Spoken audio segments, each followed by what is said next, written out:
नमस्कार, आप देख रहे हैं न्यूज 24 में आपके साथ पूजा राठौर शर्मा।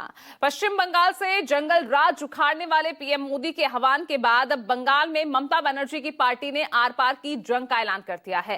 टीएमसी सांसद कल्याण बनर्जी ने एसआईआर को सही ठहराने वाले राज्यपाल सीवी आनंद बोस के बयान पर भी पलटवार किया है।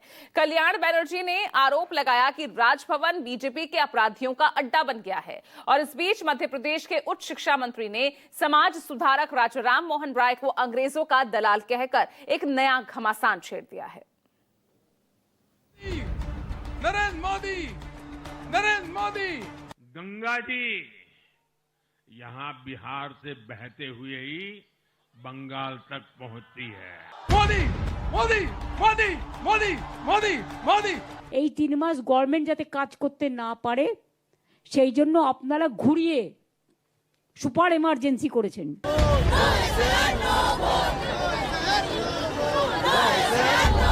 बिहार ने बंगाल में भाजपा की विजय का रास्ता भी बना दिया है।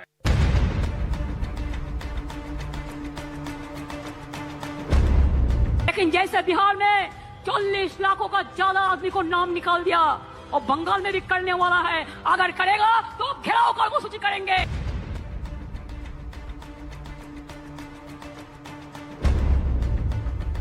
मैं बंगाल के भाइयों बहनों को भी आश्वस्त करता हूं, अब भाजपा आपके साथ मिलकर पश्चिम बंगाल से भी जंगल राज को उखाड़ फेंकेगी। पूरा घेराव होगा, पूरा आंदोलन होगा। हम नाम काटने नहीं देंगे, हम नाम डालने नहीं देंगे डिटेंशन कैंप में।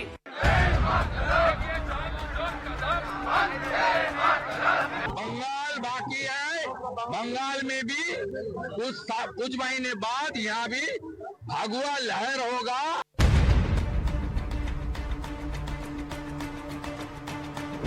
ममता बनर्जी 4th टाइम के लिए चीफ मिनिस्टर होने वाली है। Prime Minister Modi ji, don't be under any illusion.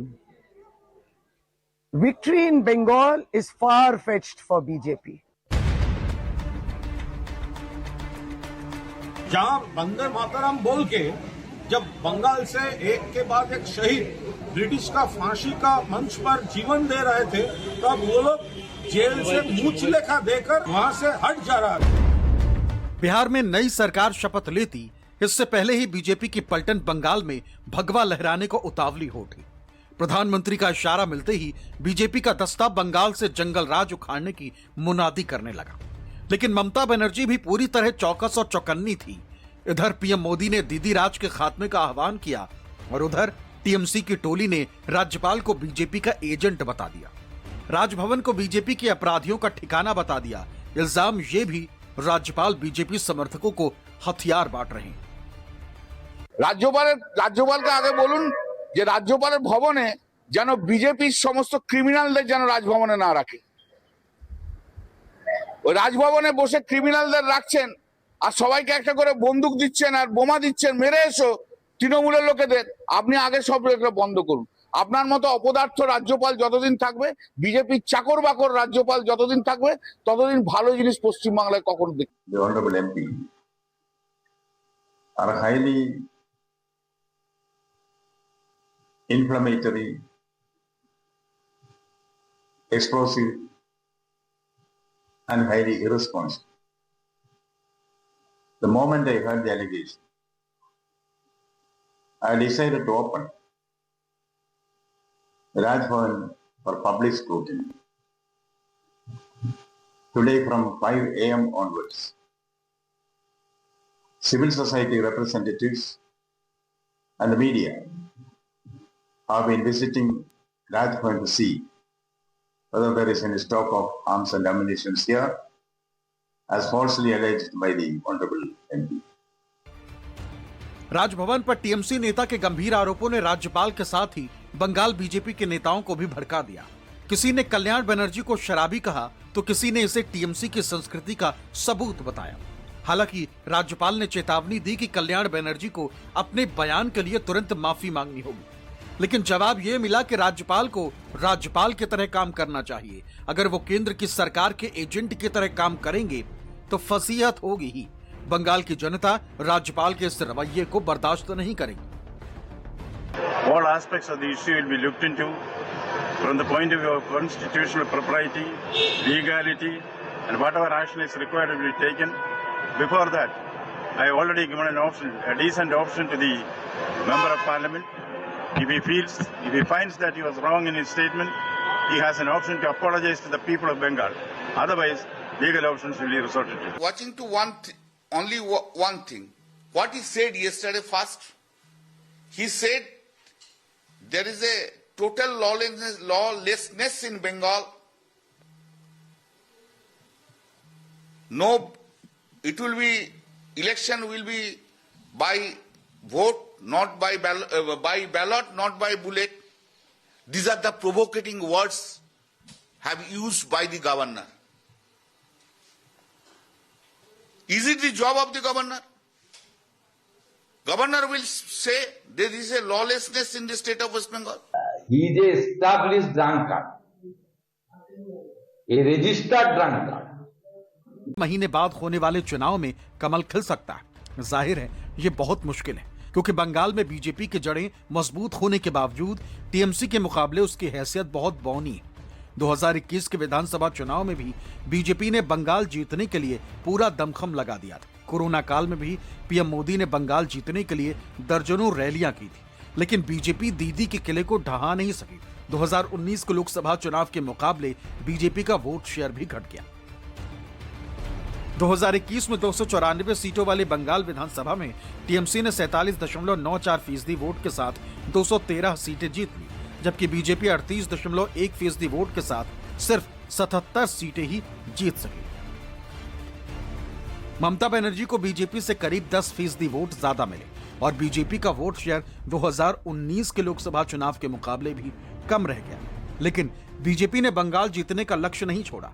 प्रधानमंत्री की रैलियां जारी रहीं।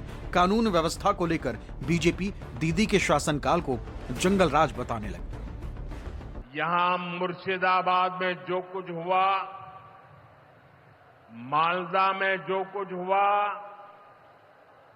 वो यहां की सरकार की निर्ममता का उदाहरण है। दंगों में गरीब माताओं बहनों की जीवन भर की पूंजी राख कर दी गई। आप एक काम कीजिए, एक दिन आपका इतना हिम्मत है तो एक टीवी का आसन में बैठिए, सरासरी प्रधानमंत्री का और हम का लड़ाई होगा। आपको जो जो सब्जेक्ट है आप टेलीप्रॉम्प्टर भी ले आ सकते हैं। केंद्रीय गृह मंत्री अमित शाह ने भी बंगाल जीतने की कोशिशें कम नहीं की, लेकिन ममता बनर्जी के तेवर ढीले नहीं पड़े। वो अमित शाह पर निजी हमले से भी नहीं चूकी। बंगाल ने भारत का नेतृत्व करा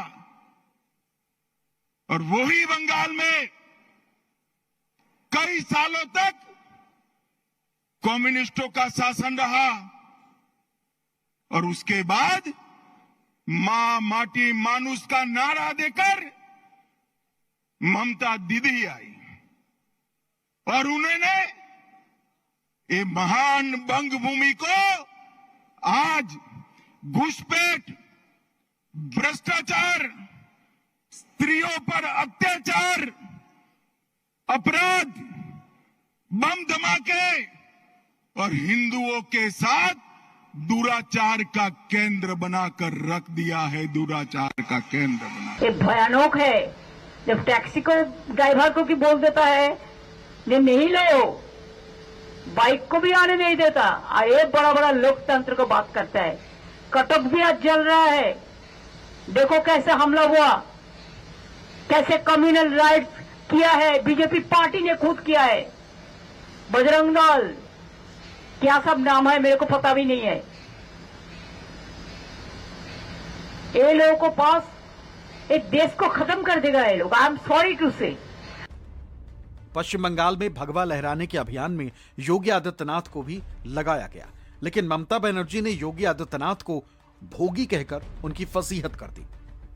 बंगाल जल रहा है, वहां की मुख्यमंत्री चुप है, दंगाइयों को शांति दूत कहती है। अरे लातों के भूत बातों से कहां मानने वाले हैं। लेकिन सेकुलरिज्म के नाम पर इन लोगों ने दंगाइयों को दंगा करने की पूरी छूट दे रखी है। पूरा मुर्शिदाबाद पिछले एक सप्ताह से चल रहा है, सरकार मौन है। बहनों और भाइयों, इस प्रकार की अराजकता पे लगाम लगनी चाहिए। जोगी बड़ो बड़ो बात कर रहा है, सबसे बड़ा भोगी है। महाकुंभ में कितना लोगों का मौत हुआ, कितना लोगों ने इंजर्ड हुआ, कोई लिस्ट ऑफ पब्लिकली दिया नहीं दिया। बड़ा बड़ा बात करते हो, कितने एनकाउंटर में मैं मारा, एक भी में रैली किसी को नहीं करने देते, एक भी मिছিল नहीं करने देते, लोगों को डर दिखा के रख दिया। लोगों ने एक रैली भी नहीं कर सकता है। अरे बांग्लाয় तो फ्रीडम আছে।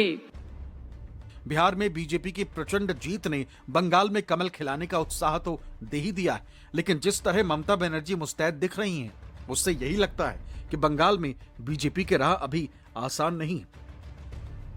Bureau report, news 24।